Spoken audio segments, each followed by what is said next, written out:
Hi you guys, it's Grace, and today I'm going to be sharing with you my February TBR. It is already the 3rd of February and I have already read 1.5 of these books, so I'm feeling a little bit behind, but also very ahead, if that makes sense.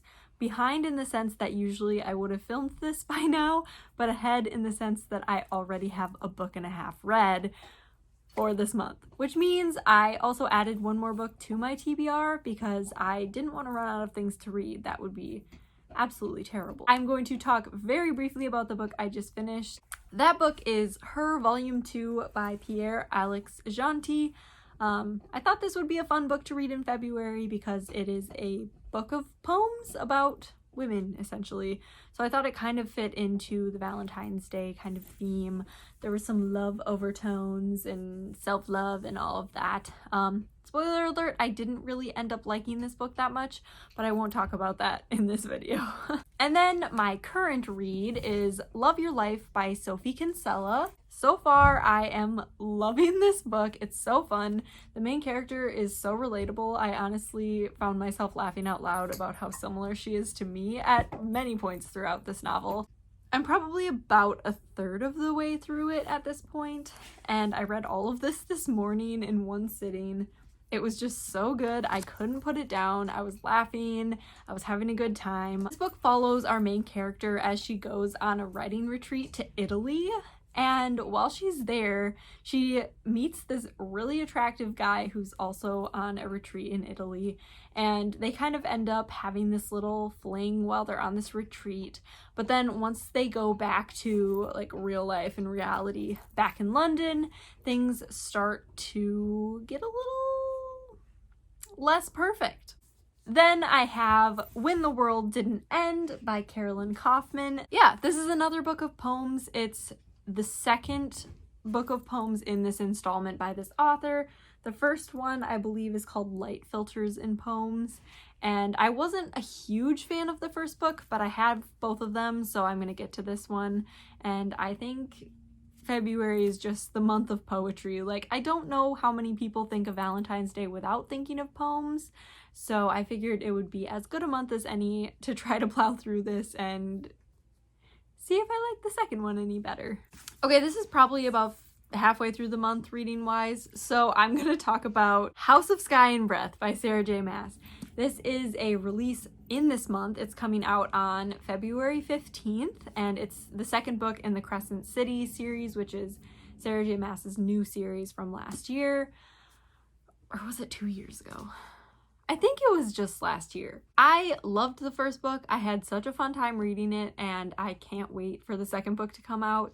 And as always, like, all of Sarah J. Maas's books are fantastic, so I want this one to give me serotonin while also tearing me apart into a million pieces. So I pre-ordered it. It says it's supposed to arrive on February 15th.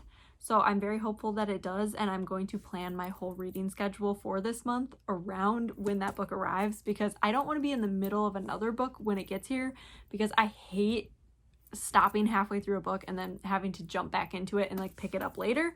So I'm going to try to like finish a book the day before it gets here, so then the day it gets here I can just like jump right in and start reading House of Sky and Breath.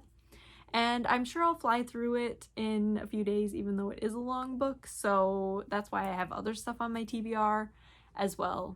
Next up, I have Foolish Hearts by Emma Mills. I got this book from Owl Crate. It was in one of the boxes, I think 3 years ago, probably now, and I haven't gotten around to it yet. And it's not that it doesn't sound interesting to me, it does. I just have been reading other stuff and haven't gotten to it yet. So this is the month for it. Foolish Hearts seemed like kind of a fun book to read during February. It follows our main character, Claudia, as she eavesdrops and ends up overhearing the it couple of their school break up. And apparently drama unfolds. I don't know a whole lot about it, but it sounds kind of like a fun, dramatic Valentine's month read. Next up, I have Tweet Cute by Emma Lord. This is another kind of fun, it honestly feels a little rom-com. Pepper, the main character's family, owns a fast food chain. Jack's family owns a small deli. And one day, Pepper's fast food chain ends up stealing the recipe for Jack's family's grilled cheese Yeah. And an internet feud breaks out between these two on Twitter. And then they end up falling for each other on an anonymous chat site. And obviously they don't know each other's identities. So it's really interesting. I'm excited to give it a read. I thought it would be, again, a fun little rom-com type book for this month.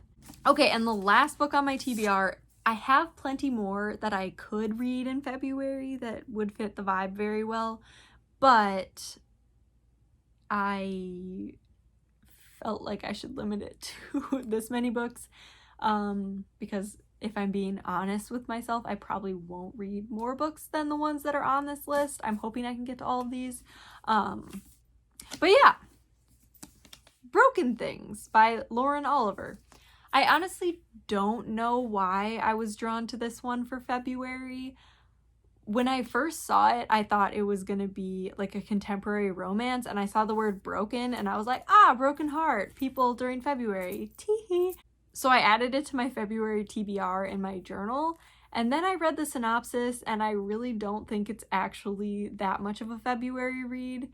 But I wanted to keep it on my list anyway because it sounded interesting to me, and this can always be one of those books that if I don't get to it this month, I can just like gently push it off to March and it'll be great. I'm just gonna read the synopsis for this one because it sounds really interesting and I don't want to mince my words. It's been 5 years since Mia and Bryn murdered Summer Marks, their best friend, in the woods. Increasingly obsessed with a novel called The Way into Lovelorn and with their fanfiction imagining of its sequel, the girls were drawn by an undertow of fantasy into the magical world they'd created. But eventually their delusions turned sick and the shadow, Lovelorn's central evil, begins to haunt them. Or so the story goes. The only thing is, they didn't do it. Bryn and Mia have both found different ways to hide from their notoriety, seeking refuge from the world that haunts them. A world that will never feel magical or safe ever again. On the anniversary of Summer's death, a seemingly insignificant discovery resurrects the mystery and pulls Mia and Bryn back together once again. But as past and present fiction and reality begin again to intertwine, Bryn and Mia must confront painful truths they tried for so long to bury and face the long shadow of memory that has, all this time, been waiting. Let's see if I can get through them all.